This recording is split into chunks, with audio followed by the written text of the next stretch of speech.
तेरी रहमो करम, तेरी मोहब्बत, तेरी जरा नवाजी,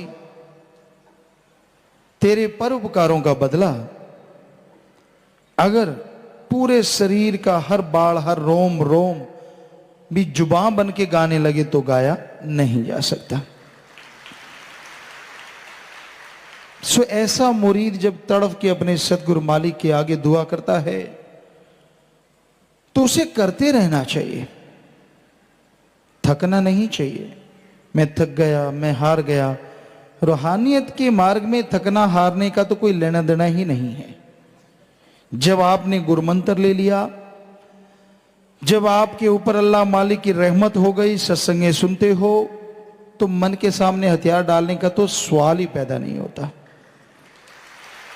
चाहे ये घटा घनघोर बन के छाए या कुछ और बन के छाए, हमेशा दृढ़ विश्वास रखो कि मेरा सतगुरु मौला दाता रहबर पूरा है, वो दोनों जहां का मालिक है। हे मन दीवाने, तेरे नाक में वो नकेल जरूर डालेगा।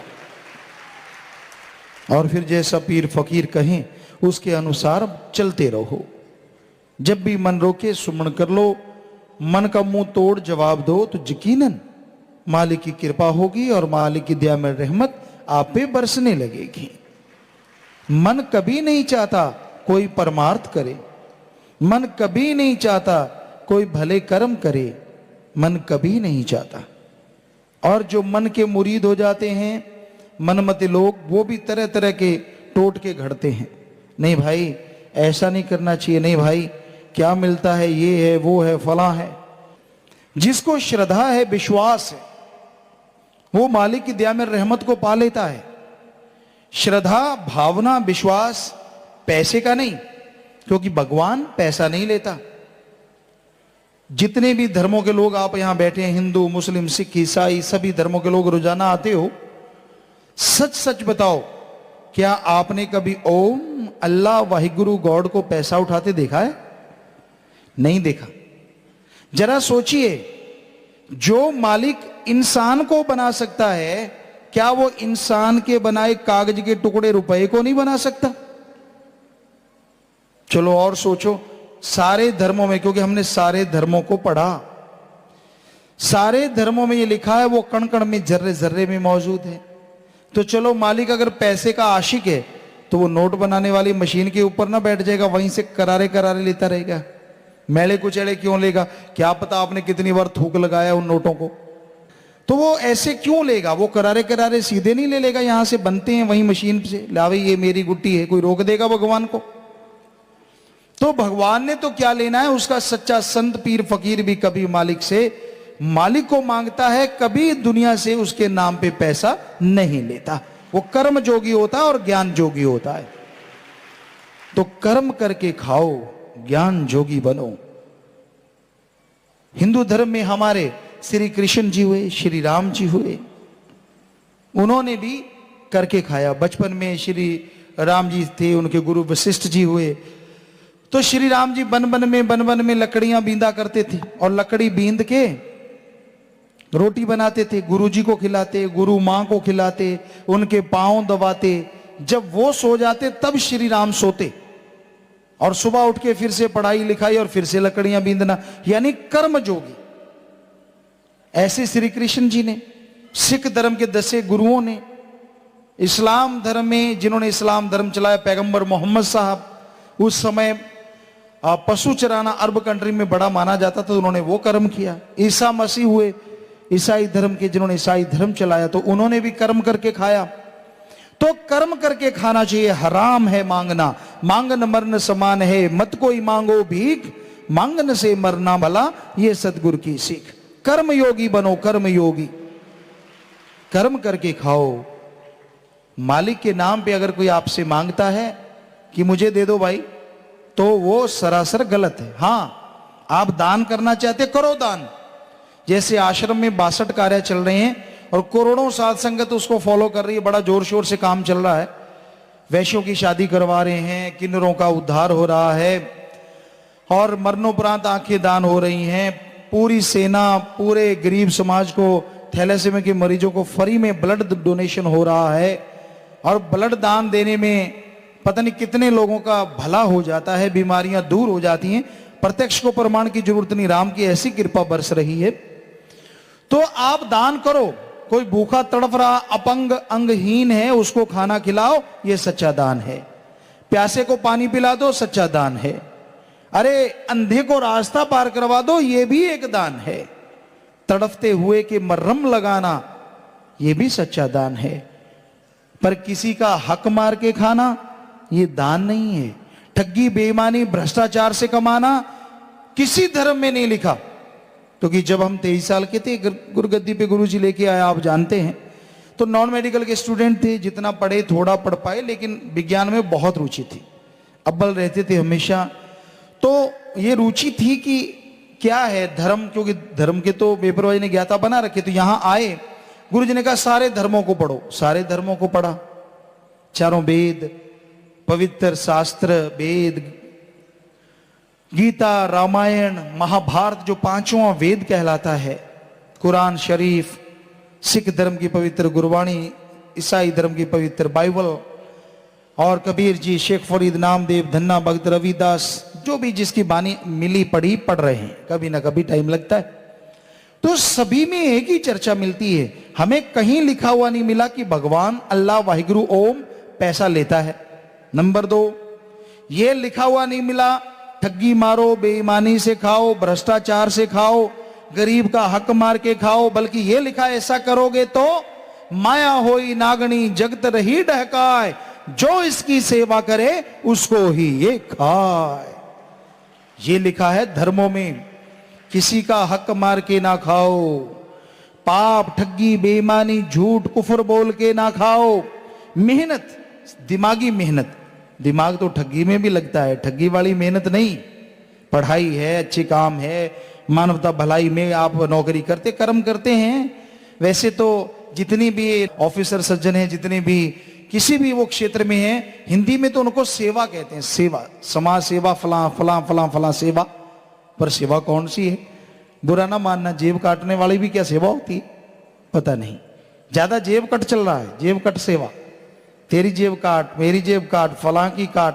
फाइल तब पास होगी जब ऊपर थोड़ा वजन होगा, नीचे भी वजन, ऊपर भी वजन, क्योंकि टायर लग जाते हैं ना, फिर जल्दी जाती है। ऐसा सुनने में आया है, हमारे साथ तो कभी नहीं हुआ जिंदगी में, क्योंकि हमने पहले भी कभी किसी को कुछ नहीं दिया।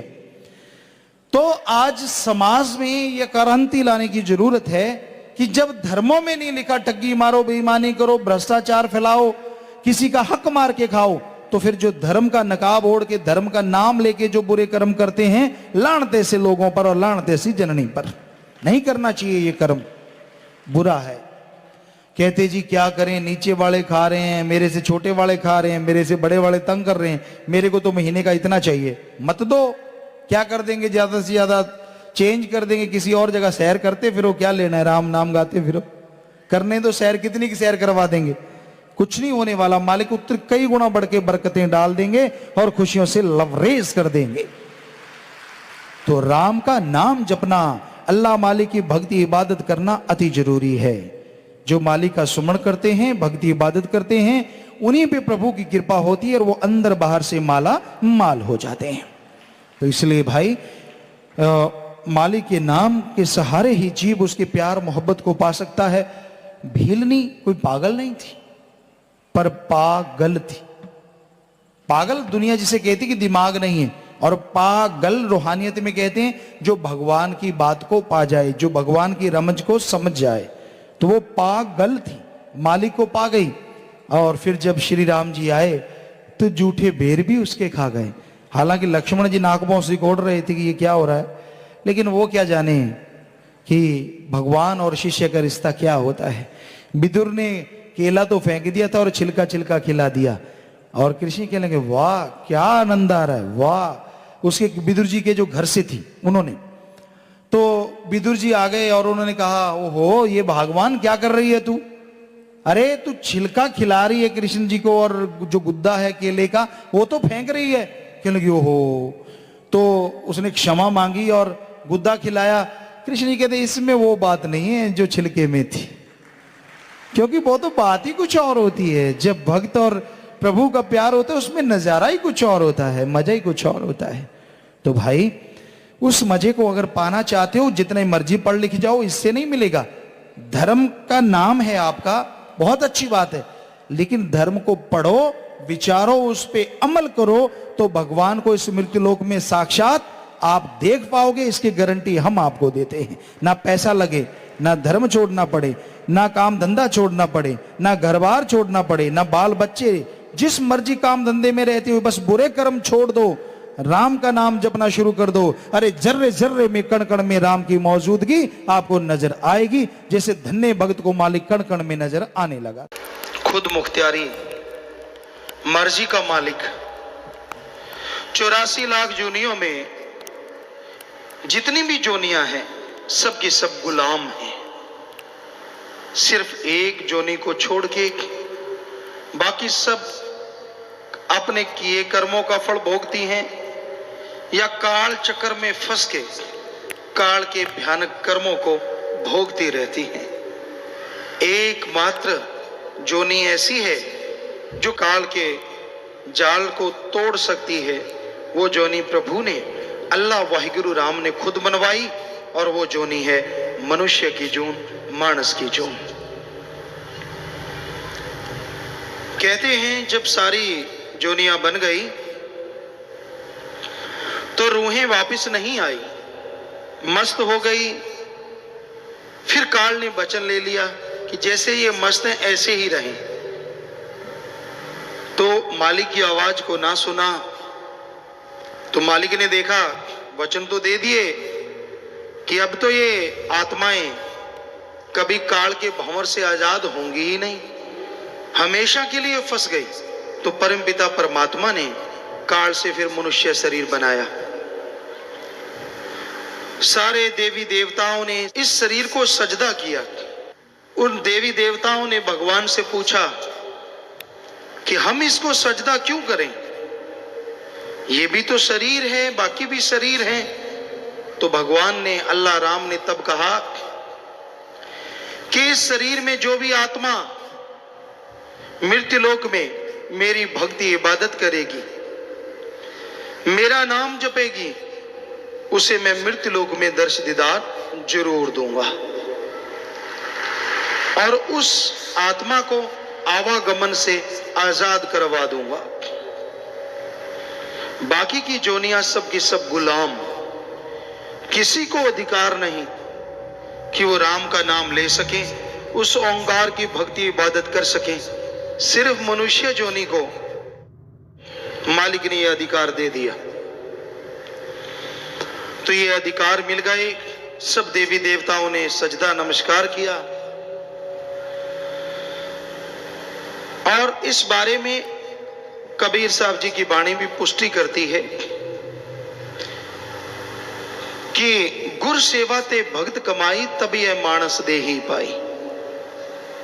गुरु की सेवा, गुरु अपनी सेवा नहीं करवाता। गो का मतलब अंधकार, रू का मतलब प्रकाश। जो अज्ञानता रूपी अंधकार में ज्ञान रूपी दीपक जला दे, वो सच्चा गुरु। गुरु की सेवा कौन सी होती है?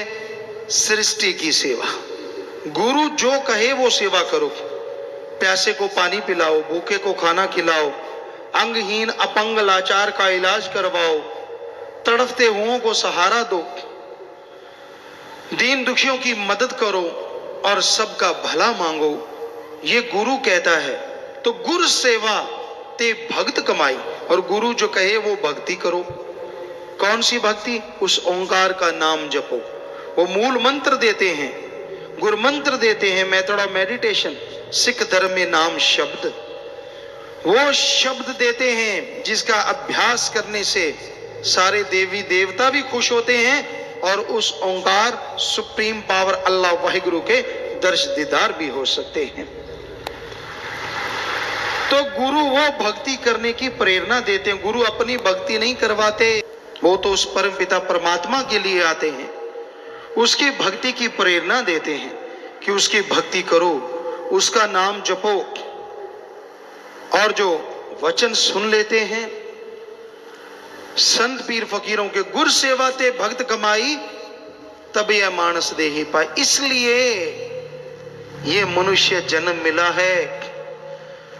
इस देही को सिमरह देव, इस शरीर के लिए देवी देवता सुमरन करते हैं, क्योंकि उनको भी पता है आवागमन से अगर मुक्ति हो सकती है तो मनुष्य के शरीर में आके, चाहे कोई देवी देवता बना फिरता रहे, आवागमन से मोक्ष मुक्ति सिर्फ मनुष्य के शरीर में संभव है। ये धर्मों में, रूहानियत में बताया गया है। तो इस देही को सिमरह देव, सो देही बजहर की से, भजो गोविंद भूल मत जाहो, मानस जन्म का ही लाहो। भाई, इस शरीर के लिए देवी देव सुमरन करते हैं, भक्ति करते हैं, इबादत करते हैं कि हे परमात्मा हमें भी मनुष्य शरीर दे, और हे मनुष्य तू उनको जाप करता है कि तू आके मेरे काज सवार। वो कहते हमें मनुष्य शरीर मिले, वो तो सुमरन करते हैं तुझे तो ये शरीर मिल गया है, तो इसमें उस मालिक का नाम जपो, भजो गोविंद भूल मत जाहो। गोविंद जो दोनों जहां का मालिक है, वो ओंकार, एक ओंकार, वो अल्लाह का नूरे जलाल, वो सुप्रीम पावर, उसका नाम जपो, भूलो नहीं, वही मुक्ति का दाता है।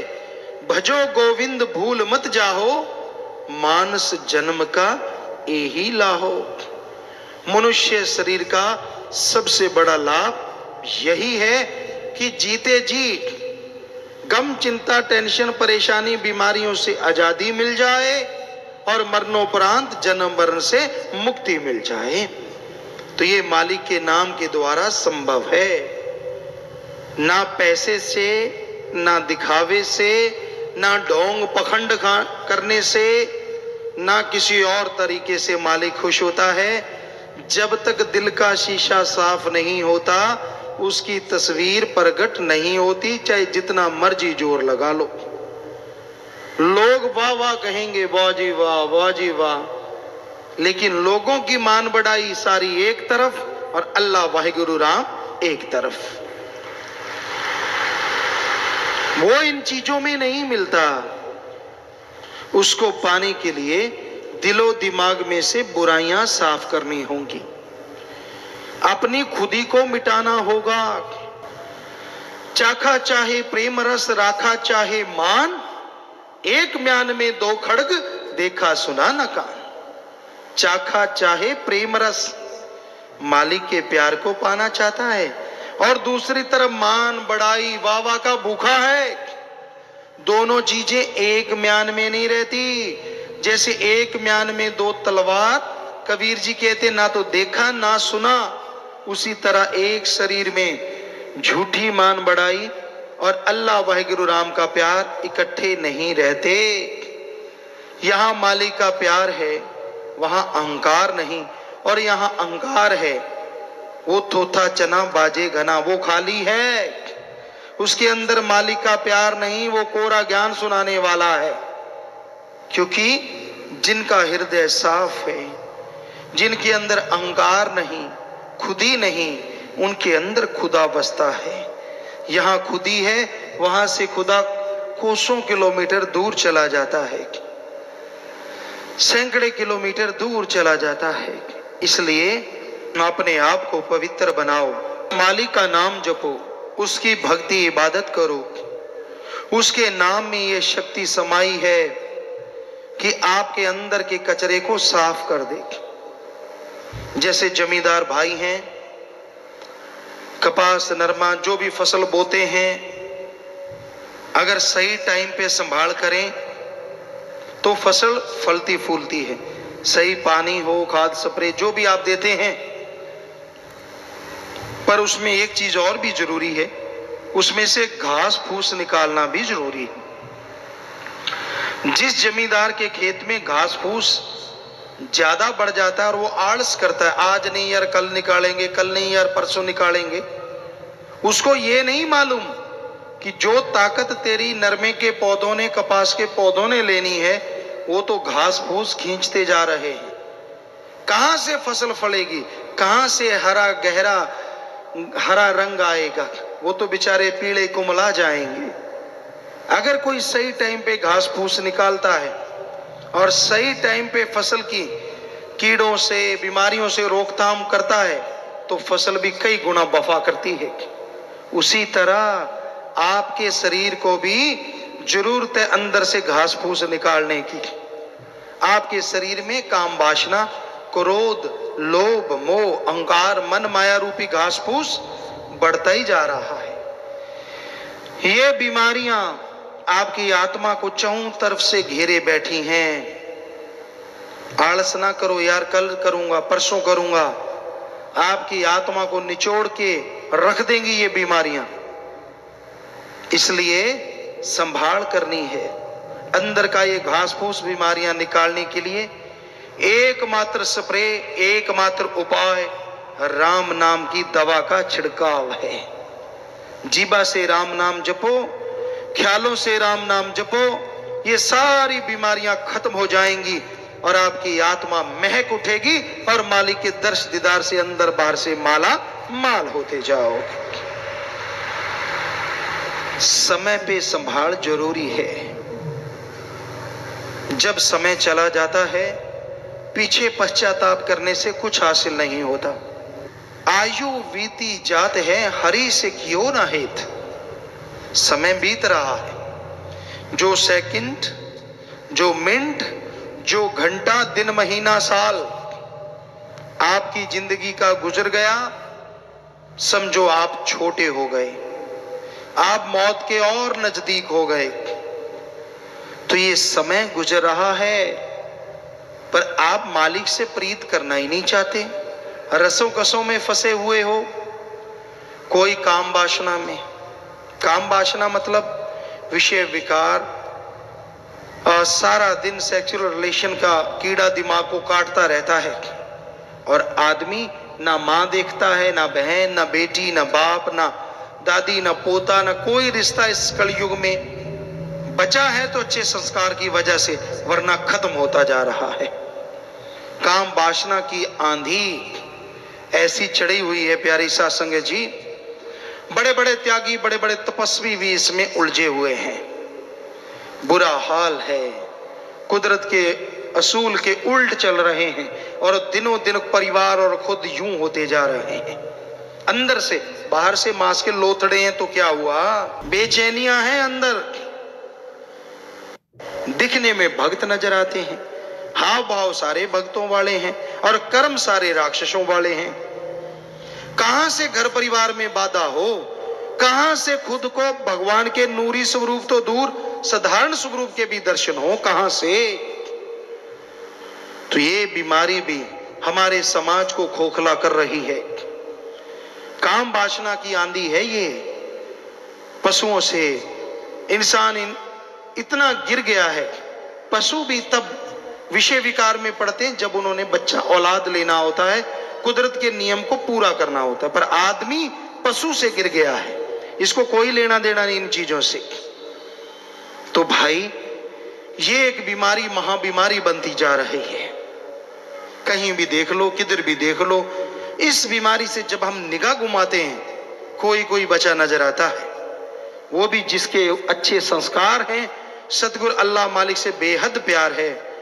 अदरवाइज का कमरा बंद कर करके सतगुरु के वचनों की धज्जियां उड़ाते हुए ऐसे कर्म करते नजर आते हैं और पल पल उनको भोगना होगा। अगर वो ना चेते, अगर वो ना जागे तो फिर ऐसे चिल्लाएंगे कि दुनिया जागेगी, उनको पता चलेगा ये बीमारी के घर हैं। तो भाई ये चल रहा है। दूसरा मीडिया, इंटरनेट वगैरह है, और लगाया तो वो गया अच्छे के लिए।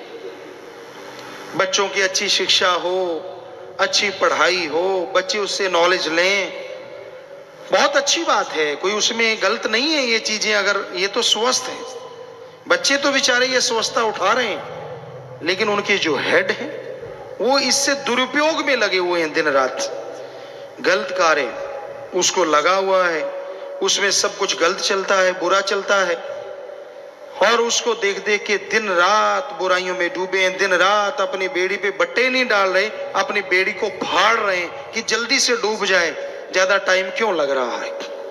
ये भी एक बीमारी है। जो फैलती जा रही है, बढ़ती जा रही है, जो आदमी के दिमाग को मालिक की तरफ नहीं लगने देती बल्कि गलत तरफ। और फिर जब कर्मों की मार पड़ती है फिर चिल्लाते हैं, ऐसा क्यों हो रहा है? क्या बताएं, किस किस को कहें? हमाम में सब नंगे हैं।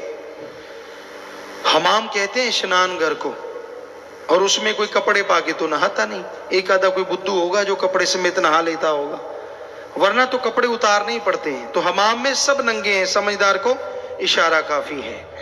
काम वासना से कोई बिरला ही बचा है, सब डंगे हुए हैं। सुमरण करे, मालिक पे दृढ़ विश्वास रखे तो बचाव हो जाए तो हो जाए भाई, वरना तो हम उस मालिक और सतगुरु के अलावा मानते नहीं कोई इससे बच जाए। बुरा हाल है समाज का। फिर है क्रोध। क्रोध कहते थे फलां का गुस्सा नाक पे है, पर आज तो गुस्सा मुंह पे ही आ गया। इतना दूर भी नहीं है, सीधा ही है। किसी को छेड़ के देखो, सीधा करंट मारता है। किसी को कुछ कहा ना हो तो भी आ बैल मुझे मार। भाई तू कौन, मैं खाम खा? तुझे कुछ कहा? नहीं कहा। तुझे बुरा बोला? नहीं बोला। पर लोग इसलिए जलते हैं, तूने अच्छा क्यों बोला? आग लगी पड़ी है, आग। किसी धर्म में बता दो, निंदा करो, किसी को बुरा कहो, लिखा हो तो हम सत्संग करना छोड़ देंगे। और बताओ क्या कहें? बड़े बड़े धर्म के नुमाइंदे आए हमारे सामने, हम पूछते हैं उनसे, किसने सिखाया है आपको किसी की निंदा करनी, किसी को बुरा कहना? कहां, किस ग्रंथ में लिखा है? बनते फिरते हैं धर्म के ठेकेदार नुमाइंदे। अपने आप को सुधार लो, इतना ही काफी है। आज समाज में इतना बुरा हाल है, दूसरों की बुराइयां बिना वजह। अरे मालिक की तलवार ऐसी गिरेगी, वो चल जाएगी, पीछे आवाज ही आवाज छोड़ जाएगी। डरो उसकी तलवार से। कोई अच्छा करता है, अच्छा बोलता है, अच्छा कहता है, अच्छे कर्म करवाता है, आपको चिलूने क्यों लड़ते हैं? क्या बीमारी है आपको? कर्म अच्छे करने तो खुद करो, दूसरे को करने से मत रोको। ये कलयुग, ये घड़ा पापों से भरता जा रहा है, खास करके ऐसे लोगों का ही जो दूसरों की निंदा करते हैं, क्योंकि किसी धर्म में लिखा ही नहीं है। गुरु सहवानों के पवित्र गुरबाणी में तो, क्योंकि हमने पढ़ी है पूरी की पूरी, बहुत बार पढ़ी है, इतने पेज भरे हैं पर निंदा के पाप के कि पढ़ पढ़ के आदमी सोचे यार इसको पढ़ के निंदा कर ही नहीं सकता आदमी।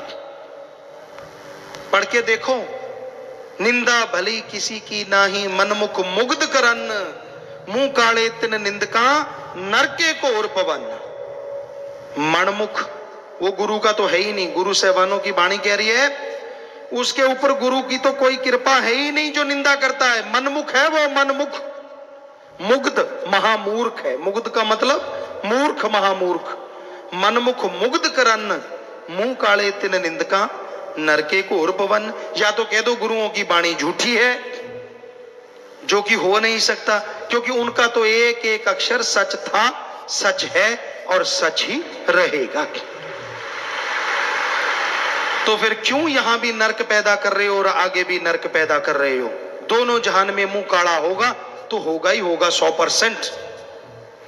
सिर्फ क्रोध में आके, सिर्फ किसी की कठपुतली बनके, किसी की उंगलियों के इशारे पे नाचने वाले दूसरों की निंदा किया करते हैं। खुद का दिमाग काम में नहीं करते, पशु बनके। जब और हमने ऋषि मुनि हिंदू धर्म में पढ़ा, हर धर्म में पढ़ा, हर धर्म में मना है पर निंदा महापाप, पर निंदा महापाप, पर निंदा महापाप। तो किसी का बुरा नहीं कहना चाहिए प्यारी साध संगत जियो। अपनी अंदर की बुराइयां साफ करनी चाहिए। अंदर की बुराइयां साफ करने में टाइम लगा दो, वही बड़ी बात है। किसी की बुराइयां गाते हो, वो बुराइयां आपके अंदर आ जाती हैं। इसलिए किसी दूसरे को देख के जला भुना ना करो, ऐसे क्रोध ना किया करो। फिर है लोभ लालच।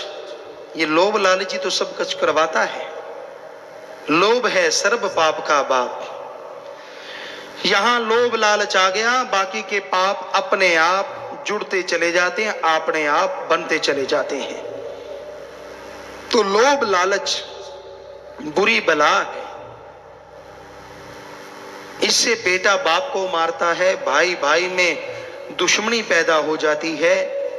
वो भाई जिनकी रगों में एक जैसा खून, एक ही मां बाप का साया, एक दूसरे के लिए छोटे होते जान कुर्बान करने को तैयार, जैसे माया रानी आई, जैसे लोभ लालच ने अपना जाल फैलाया, पल में भूल गए कि कैसा भाई और कैसा नाता, एक दूसरे के खून के प्यासे हो गए। तो ऐसा है ये लोभ लालच, और ये लोभ लालच ही निंदा करवा रहा है। लोग बिक रहे हैं, बिकाऊ माल। कैसी मां बाप की औलाद, लानत ऐसी जननी पे जिसने ऐसी औलाद को जना, और लानत उन पे जो अपने दिमाग का इस्तेमाल नहीं करते, चंद नोटों के लिए आदमी आदमी को मार देता है। हमने आपको बात सुनाई, पहले भी कई बार सुनाई है, कि गांव के मुखिया थे, सच्ची बात है ये 100%। गांव के मुखिया, जिसे सरपंच कहें, प्रधान कहें, पुराने टाइम की बात है, काफी पहले की। तो अच्छा पैसा था, गुंडागर्दी बढ़ने लगी। वो बेचारा बड़ा नेक, बड़ा समझदार था। तो लेकिन लोग जलने वाले बहुत होते हैं। तो वो फसल बेचने गया, गुंडागर्दी करने वाले नशेड़ी लोगों ने प्लान बना लिया कि जब ये वापिस आएगा तो इससे पैसे छीन लेंगे।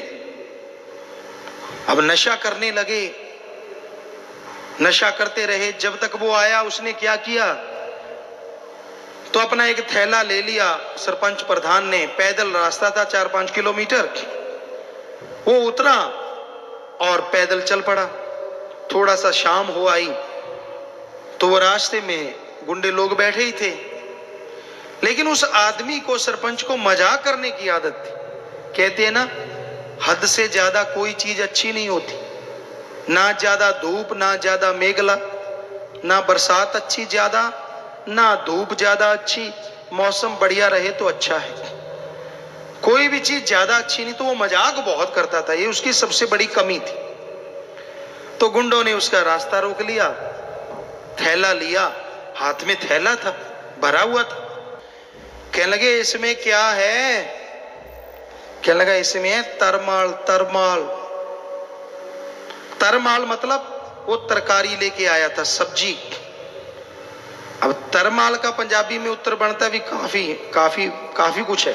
तरमाल, तरावट ज्यादा है। वो गुंडों ने फिर पूछा क्या है? कहता तरमाल। कि छीनने लगे, कहता ना ना मैं नहीं देता। तो उन्होंने झट से गोली मार दी, मर गया। निकाल के देखा तो 2-5 रुपए की सब्जी, कुछ भी नहीं, क्योंकि उसने पैसा अपने बैंक में, अपनी दुकान पे जमा करवा दिया था। बताओ आदमी की कीमत कितनी हुई? चंद तरकारी। अरे मारने वालों, जो आप किसी से रुपए लेके किसी आदमी को मारते हो, चंद नोटों के लिए हम आपको करोड़ों रुपए देते हैं। उस मरे हुए को जिंदा कर दो और करोड़ों रुपए ले लो। कर सकते हो जिंदा? अगर नहीं तो मारने का हक तुझे किसने दिया? मारा रखे आप है। आप भगवान के हाथ में है ये हक, अपने हाथ में ना लो, वरना जिंदगी भर खुद मरोगे। सारी औलाद, आने वाली गुजरी हुई पीढ़ियां नरकों में, दोजख में भयानक सजा तड़पती रहेंगी। इसलिए गुलाम ना बनो। भगवान ने आपको आजादी दी है, किसी के गुलाम बन के जिंदगी क्यों गुजारते हो? तो फिर है मोह ममता। ये मोह ममता भी बड़ी बुरी बला है। मोह ममता में जो अंधे हो जाते हैं, उन्हें अपनों के अलावा कोई नजर नहीं आता। पहले कहते धृतराष्ट्र मशहूर था, अकल से भी अंधा, आंखों से भी अंधा, और दुर्योधन को जहर बना दिया उसने, सारी कुल खत्म कर ली। आज कोई धृतराष्ट्र दिखता नहीं, क्योंकि आज ये देखने वाली बात है धृतराष्ट्र कौन नहीं है, सारे ही धृतराष्ट्र बने हुए हैं। कोई मालिक का प्यारा ही बचा है। हर किसी को अपनी औलाद, हर किसी को अपना परिवार, दूसरा तो कोई नजर ही नहीं आता। महा बीमारी लगी हुई है मोह ममता की। बच्चों के लिए कमाना, पैसा बनाना, इकट्ठा करना, ये कोई गलत कार्य नहीं है, ये तो आपका फर्ज है, कर्तव्य है। पर धर्मों में लिखा, हिंदू धर्म में कड़ा परिश्रम करके खाओ, सिख धर्म में दसा नवांदी किरत करो, इस्लाम धर्म में हक हलाल की रोजी रोटी खाओ, इंग्लिश फकीर हार्ड वर्क करके खाओ, जितना मर्जी कमाओ, पर किसी के मुंह का निवाला छीन के खाओगे तो वो हरी रस अमृत नहीं, जहर का काम करेगा, धीमे जहर का। ठगी, बेईमानी, भ्रष्टाचार, दूसरे का हक मार के खाना, ये मोह ममता के भी कारण लोग कर रहे हैं, अपनों के लिए बनाने के लिए। तो ये गलत है, महापाप है।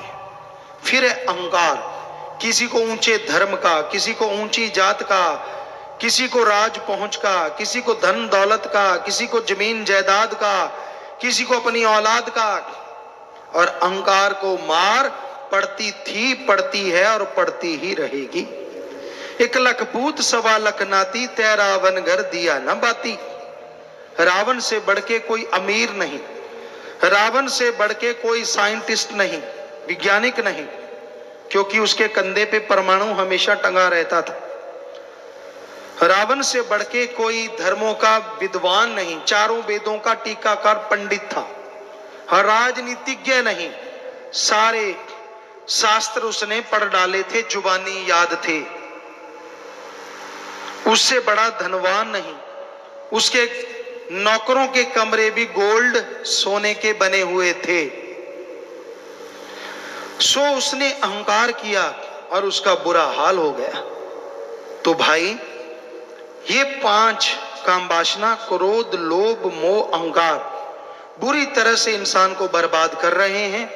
ऊपर से मन माया इनके मुखिया हैं, हेड हैं, इनके सरदार हैं, जो बुरी तरह से जीव को भरमाते हैं। चंद नोटों के लिए आदमी को जो मर्जी बुला लो, चंद नोटों के लिए आदमी से जो मर्जी करवा लो। नकली माँ बाप मिल जाएंगे, नकली रिश्ते मिल जाएंगे, पर सच्चा प्यार अल्लाह वाहिगुरु राम का भक्ति इबादत के बिना बाजार से खरीदा नहीं जा सकता। अगर अंदर भावना होगी, अंदर वैराग्य होगा, तो वाहिगुरु राम की कृपा होगी। कपड़े पहनने से या शरीर को हार श्रृंगार लगाने से भगवान मिलता तो बैली शैली कब के भगवान को खरीद के ले जाते। ये बाहरी ढोंग ढकोसले से नहीं मिलता। जब तक अंदर का छल कपट नहीं छोड़ते, मालिक के दर्शन नहीं हो सकते। चाहे जितना मर्जी दिखावा कर लो, भावना शुद्ध हो, मन चंगा कठौती में गंगा। रविदास जी ने चमड़ा भिगोने वाले उस जो पत्थर की चीज थी, उसमें से गंगा बहा दी थी पूरी की पूरी। राजा को कहा था सोने के कड़े निकाल ले जितने निकालने, मन चंगा कठौती में गंगा। कहने का मतलब, अगर आपका अंदर साफ है, राम नाम आप लेने वाले हैं, तो घर परिवार में रहते मालिक के दर्शन कर सकते हैं। जंगल उजाड़ों में जाने की जरूरत नहीं पड़ती। और अगर मन गंदा है, यहां मर्जी घूमते रहो, मालिक नहीं मिलने वाला। हाँ, शौक है, आप कर सकते हो, बड़े कपड़े लत्ते पहन के ये वो ये फूं फां ये कर सकते हो, क्योंकि ये कलयुग है, इसमें इससे हवा मिलती है। पर जो वाहिगुरु राम अल्लाह ईश्वर को पा लेते हैं, उनके अंदर अहंकार नहीं होता, उनके अंदर शूफ है नहीं होती। वो तो क्या कहते हैं श्री गुरु नानक देव जी महाराज के, जो इतनी बड़ी पदवी के मालिक हुए, उन्होंने कहा है, क्या कहा है, कोई आखे पूतना कोई कहे बेताला। गुरु जी कह रहे हैं कि हमें लोग क्या कहते हैं, कोई आखे पूतना कोई कहे बेताला, कोई आखे आदमी नानक बेचारा। कहते कोई हमें कहता है आदमी है, कोई कहता नहीं यार ये तो भूत है, बेताल है, पानी पे चल पड़ता है, ये तो पल में ऐसे कर देता है, यहां मर्जी प्रकट हो जाता है, ये तो हाथ से पहाड़ रोक देता है। पर गुरुजी क्या कहते, कोई आके आदमी नानक बेचारा, कि भाई हम तो उस मालिक के अदने से दास हैं। गुरुजी कहते इतने बड़े महापुरुष ये है सच्चे संत, सच्चे मालिक के नुमाइंदे की निशानी। यहां कोई अहंकार या कोई ऐसी चीज नहीं होती। ये होते हैं मालिक के प्यारे, वो संत, वो पैगंबर। अपने आप को मान बढ़ाई देके दुनिया का नुमाइंदा बना लेने से मालिक के प्यारे नहीं बनोगे, नरकों में बास होगा, नरकों में बास। क्योंकि गऊ को आटा दिखा के उसका घात करवाने के समान है धर्म का नाम लेके लोगों को लूटना, लोगों को गुमराह करना और उनको धर्मों के उल्ट रास्ते पे लेके जाना। धर्म नहीं सिखाते। धर्म शब्द का मतलब क्या है? पूछो आलिम फाजलों से। धर्म शब्द का मतलब है आदमी को आदमी से जोड़ो, धारण कर लो, और आदमी को अल्लाह वाहिगुरु राम से जोड़ो। जोड़ना काम है धर्म शब्द का, तोड़ना नहीं। कहां लिखा है ये? हमें बताएं, कोई भी एक लाइन दिखाएं यहां लिखा हो कि आदमी को आदमी से तोड़ो और आदमी को अल्लाह वाहिगुरु राम से तोड़ो। कहां लिखा है ये? किस पवित्र ग्रंथ में लिखा है? सो भाई, ये कलयुग है, ये मन रूपी ग्रंथों में लिखा हुआ है। अपने मन की बनाई चीजों के पीछे गुमराह हैं ऐसे लोग। तो यही बेपरवाह जी फरमाते हैं कि तुझे खुद मुख्तियारी मिली जैसी, किसी और जून को ना मिली ऐसी। ऐसा सोचने का हक किसी को और मिला ही नहीं। अब जो जी चाहे कर ले, तेरी मर्जी। चाहे शैतान का बाप बन जा भाई बुरे कर्म करके, पर संत नहीं चाहेंगे कि तू ऐसा बन। संत कहते हैं इंसान से भगवान बन जा, उसकी भक्ति इबादत कर, और जब सुप्रीम पावर के दर्शन करेगा तो उसी का रूप बन जाएगा, अंदर सुरूर, चेहरे पे नूर आएगा। भजन के आखिर में आया, पुण्य पाप जो जीव करता है फल नरक स्वर्ग में भरता है। कभी जन्म लिया कभी मरता है, बचे काल से जो नाम सिमरता है। जैसे कर्म करते हो वैसा फल भोगना पड़ता है। जैसा बीज बोओगे वैसा काटोगे जरूर। बबुल का पेड़ अगर बोओगे उस पे आम नहीं लगेंगे, लंबी लंबी सूढ़ लगेगी। अगर पाप कर्म करते हो तो ये हो नहीं सकता कि आने वाले टाइम में आपको बेहद खुशियां या रूहानी नजारे मिलेंगे। पाप कर्म का फल तो भोगना ही पड़ेगा।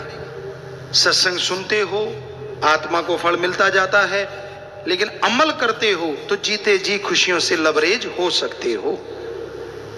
सुन के अमल करना जरूरी है। नाम जपो, बुरे कर्म छोड़ दो।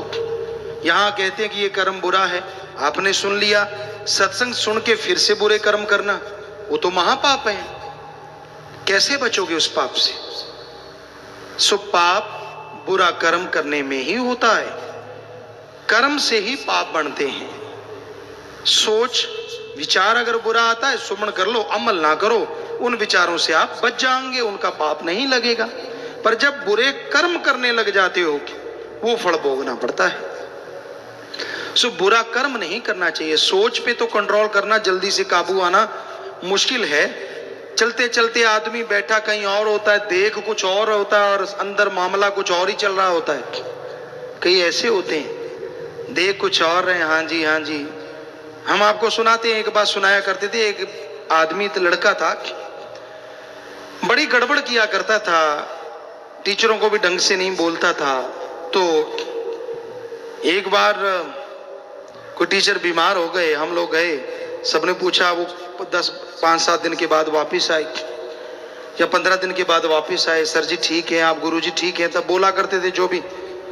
तो हम सब ने जैसे पाँव को ऐसे हाथ लगाया करते थे अपने टीचरों के, उस समय ये मर्यादा थी। तो उसने भी लगाया, हम हैरान रह गए, यार आज ये भी बदल गया। दूसरे कहने लगे, हमने कहा नहीं पूछो, पूछने से पता चलेगा बदला है कि नहीं बदला। वो मजाकिया सा था, क्योंकि गंदे मजाक करना भी कईयों की आदत होती है। वो समझते हम पता नहीं क्या है, लोग उनको जोकर समझते। आ गया जोकर, मुंह पे नहीं कहते, क्योंकि हंसना होता है ना उसकी बातों पे। तो हमने कहा पूछ के देखो, इसने हाथ लगाया, कोई और वजह होगी। जब सारे इकट्ठे हुए उसको बुलाया, यार गुरुजी का हमने भी पूछा, मास्टर जी गुरुजी कहते थे, तूने भी पूछा? हमने तो पूछा भी गुरुजी, इतने आप देर से आए, बेचारे बीमार थे। कहता मैंने भी पूछा। क्या गुरुजी जिंदा मरे क्यों नहीं? बताओ, लगा पैरों के हाथ रहा है ऐसे, और अंदर कहता मैं सोच रहा हूं गुरुजी फिर आ गए, मरे क्यों नहीं? बताओ। तो यहां पता नहीं है कौन कैसे लोग होते हैं। कुछ दिखते कुछ और हैं, बोलते कुछ और हैं, चेहरे पे नकाब ऐसा लगता है भक्त जी अभी अभी टपके हैं, ऐसा तो कोई शुद्ध भक्ति नहीं है। और अंदर इतना विष भरा होता है, इतना जहर भरा होता है उनके पाप कर्मों का, कहने सुनने से परे। तो जैसे सांप के विष के दांत निकल जाते हैं, जोगी अच्छा जानकार हो वो निकाल देता है, उसी तरह ये आपके पाप कर्मों का जो विष है, ये तो अल्लाह वाहिगुरु राम ही एक जोगी है, उसके नाम से ये विष निकल सकता है। अन्यथा भाई कोई दुनिया में जन्मा नहीं जो आपके इस विष के दांतों को तोड़ सके। उसका जाप करोगे अल्लाह वाहिगुरु के नाम का, तो वो तो जरूर आपके विष के दांतों को तोड़ देगा, आपके पाप कर्म खत्म कर देगा, और आप मालिक की दया में रहमत से दोनों जहान में माला माल हो जाएंगे। प्रेम से ही ये दुनिया हंसी है, जो प्रेम नहीं है तो कुछ भी नहीं है। मालिक का प्यार, उस ओम हरि अल्लाह गॉड खुदा रब वाहिगुरु ईश्वर, जिसके करोड़ों अरबों नाम है, उसका प्यार, उसकी मोहब्बत एक गुनाहगार को भी इतनी ऊंची दौलत बख्शती है कि वो बेगमपुर का बादशाह बन जाता है। मालिक के प्यार में यह शक्ति समाई है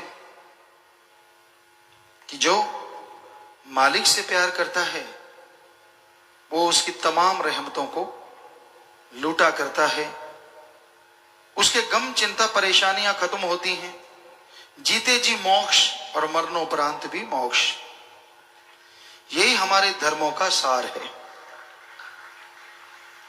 जीते जी गम दुख दर्द चिंता टेंशन परेशानियां, इन सब से मुक्ति मिल जाए, और मरने के बाद आवागमन से मोक्ष मिले, इसी को सच्ची मुक्ति कहा जाता है, इसी का नाम सच्चा मोक्ष है। और सच्चा मोक्ष हासिल करने के लिए अपने आत्मविश्वास को जगाना जरूरी है। आत्मबल, आत्मविश्वास, जो जिसके अंदर जितना बुलंदी पे होता है वो उतना ही अच्छे नेक कामों में तरक्की करता चला जाता है, उतनी ही उसके अंदर असीम शांति रहती है। तो अपने आत्मबल को जगाने के लिए सत्संग सुन के अमल करना जरूरी है। पर यह घोर कलयुग है, भयानक कलयुग।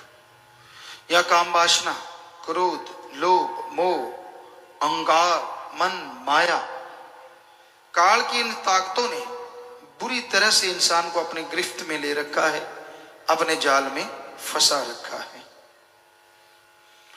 कामी कीड़े इस संसार में बहुत हैं, जिनका उठना बैठना जागना सोना सोचना बोलना कहना सुनना सब काम वासना के तहत चलता है।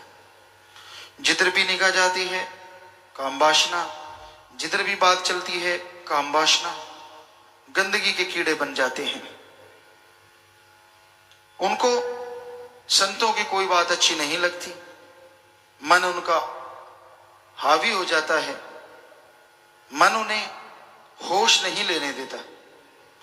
फिर है क्रोध, गुस्सा, बर्दाश्त शक्ति की कमी, और दूसरे शब्दों में आत्मिक कमजोरी। ये सब गुस्से के कारण हैं। तो लोग जरा सी बात कहने से गुस्सा आ जाते हैं, गुस्सैल, ऐसा लगता है कि पेट्रोल तो डाला ही नहीं, आग के तो पहले लपटें उठ रही हैं। बुरा हशर है इस समाज में। फिर है मोह ममता, ये माँ बेटे की, बाप बेटे की, परिवारों की, बहन भाई की, या दोस्ती मित्रता की, इसमें लोग उलझे हुए हैं, पगलाए हुए हैं। इंसान गलत कर रहा है पर उसे नहीं रोकते, ये तो मेरा जानकार है, ये तो मेरा दोस्त, ये तो मेरा मित्र, ये तो मेरा रिश्तेदार, ये मेरा, वो मेरा बेटा, मेरी बेटी, फला, इत्यादि इत्यादि। तो किसी को गलत करता देख के उसका साथ देना, ये मोह ममता में अंधे होना है। लोग बहुत अंधे हुए पड़े हैं। फिर है लोभ लालच। लोभ है सर्व पाप का बाप। लोभ लालच यहां आ गया, वहां बाकी के पाप अपने आप जुड़ते चले जाते हैं। लोभ लालच के लिए लोग अपने तन को बेच देते हैं 10-10, 20-20 रुपए के लिए। ये लोभ लालच है, नाम मजबूरी का देते हैं। तो लोभ लालच में भाई भाई को खत्म कर देता है, बेटा बाप को, और बाप बेटे को। बहुत जगहों पे ऐसे किस्से हकीकत में दिखने में मिलते हैं। फिर है अहंकार। बहुत तरह का अहंकार है। किसी को राज पहुंच का, कि मेरी पहुंच बहुत ऊपर तक है। किसी को अपनी ताकत का, कि मेरे में बड़ी शक्ति है। किसी को खूबसूरती का, कि मैं बड़ा सुंदर हूं। किसी को अपनी अकल का, कि मेरे जैसा कोई अकल वाला ही पैदा नहीं हुआ। किसी को मन का सूक्ष्म अहंकार, किसी को कोई तो किसी को कोई। बहुत तरह के अहंकार इस संसार में छाए हुए हैं। और अहंकारी पुरुष कभी किसी को अच्छा नहीं लगता। जितना जीव अहंकार करता है उतना ही मरता है। तन गया सो गवा गया, झुक गया सो पा गया। ये तो रूहानियत की रीत है। जो इंसान दीनता नम्रता का पल्ला पकड़ लेते हैं, समाज में क्या, रूहानियत में क्या, यहां क्या, दोनों जहां में उसको तमाम खुशियां मिलनी शुरू हो जाती हैं। तो अहंकारी पुरुष कभी किसी की सुना नहीं करते, अहंकार में अकड़े रहते हैं, गुस्साए हुए। संत पीर फकीरों की बात भी अच्छी नहीं लगती, क्योंकि जब अहंकार जाता है मन, बिगड़ा मन गुरु का न पीर का। किसी की नहीं सुनता, और की तो क्या सुननी है। आप कहीं भी निगाह मारो, लोगों में आप उसे पहचान सकते हैं कि ये इंसान अहंकारी है, घमंडी है, इसका मन हावी है। क्योंकि मन जालिम है और अहंकार उसका एक बहुत बड़ा हथियार है। फिर है माया। माया के दो रूप, एक दिखता है धन दौलत जमीन जायदाद हीरे मोती लाल जवाहरात, एक दिखता नहीं है प्रत्यक्ष। दुनिया में जो सच है उसको झूठ दिखाता है और झूठ को सच। अल्लाह वाहिगुरु ओम हरि गौड़ खुदा रब और उसकी भक्ति सच और सच्चाई है। उसको कहेगा फजूल की बातें, फालतू की बातें। और उसके अलावा समाज में कुछ भी आप करते हैं वो सब झूठ है। एक दिन यही बनेगा, यही छोड़ के जाना होगा, सब कुछ छोड़ के जाओगे, खाली हाथ नंगे पांव जाना होगा। पर उसके लिए मन कहते नहीं ये तेरा, उसे अपना बना ले, उसे और अपना बना ले। तो इस तरह माया मन मिलके जीव को गुमराह करते रहते हैं। और इन सातों के चक्रव्यूह से बचने के लिए जरूरी है सत्संग सुनो, सुन के अमल करो, फिर मालिक का प्यार पैदा होगा। और जो मालिक से प्यार करेंगे वो मालिक की औलाद से भी निस्वार्थ बेगर्ज तरीके से प्यार करना सीख जाएंगे। तो इसलिए भाई निस्वार्थ भावना से सबसे प्यार करो, मालिक से मालिक को मांगो, वचनों पे अमल करो, फिर किसी को अंदर ना बाहर कहीं भी कोई कमी नहीं रहती।